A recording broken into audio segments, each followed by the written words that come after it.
Following the historic trips of St. Pope John Paul II and Pope Benedict XVI, Pope Francis is the third pontiff to visit Malta. On his 2-day trip, there are 2 islands to visit, the island of Malta and the island of Gozo. The motto and the theme of this apostolic journey are taken from the Acts of the Apostles and read, "They showed us unusual kindness." This passage refers to the story of how the Maltese people welcomed St. Paul after he shipwrecked here. And still today, local people here preserve the grotto where St. Paul lived during his time in Malta.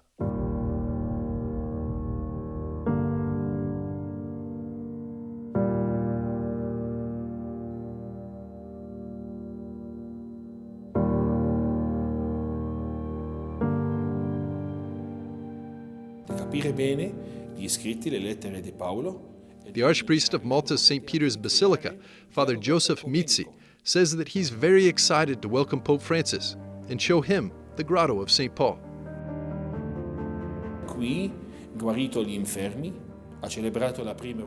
Here he healed the sick, celebrated the Eucharist for the first time, proclaimed the Word of God, and also did the first baptisms.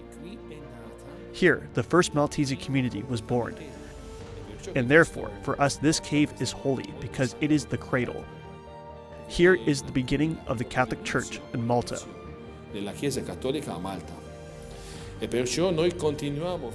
That is why we continue to venerate it. Not only the stone, because the stone in itself means nothing, but we venerate what St. Paul taught us. So let us also continue in these days to receive the gift of the Word and continue to proclaim it to the new generations.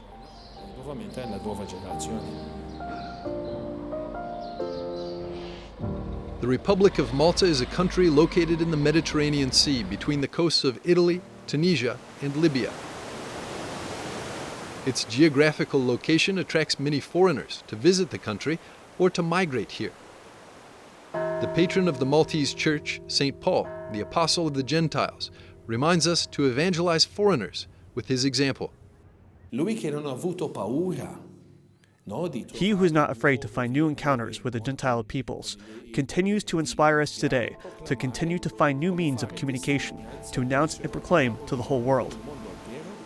The Republic of Malta consists of the main island of Malta and 2 smaller islands, Gozo and Comino.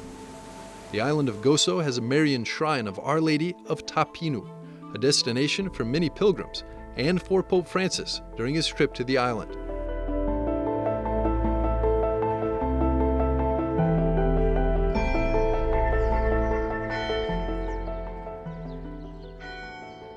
The rector, Father Gerard Buhajar, welcomes us to the shrine. This is the holiest and nearest place to the people, not only to the Gozo people but also to the Maltese. It is a national shrine where they come from Malta and also from outside Malta because many Maltese immigrants have brought the image of Our Lady of Ta Pinu, not only as a memory or an image, but even carved in the hearts. Immagine è scolpita nel loro cuore.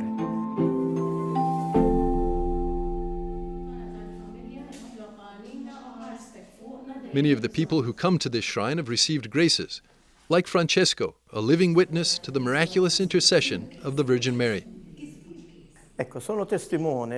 I witnessed this miracle of a mother to whom the doctor, when she was pregnant, suggested to terminate the pregnancy, to abort, because there were no signs of any life. She always came here.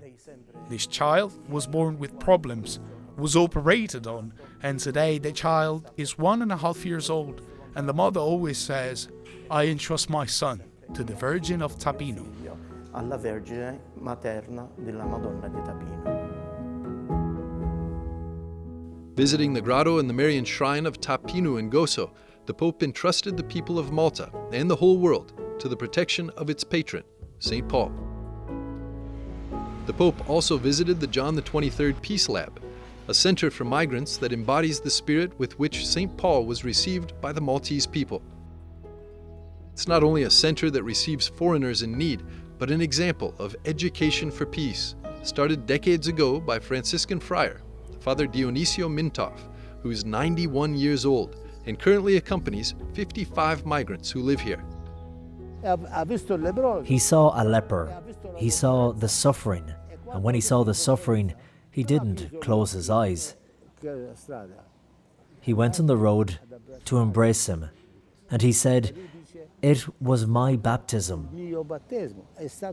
It was my day where God forgave me all my sins."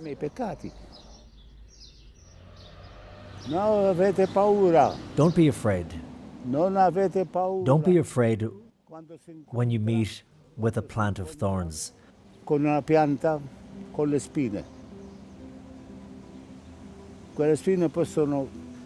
With the thorns may draw out blood.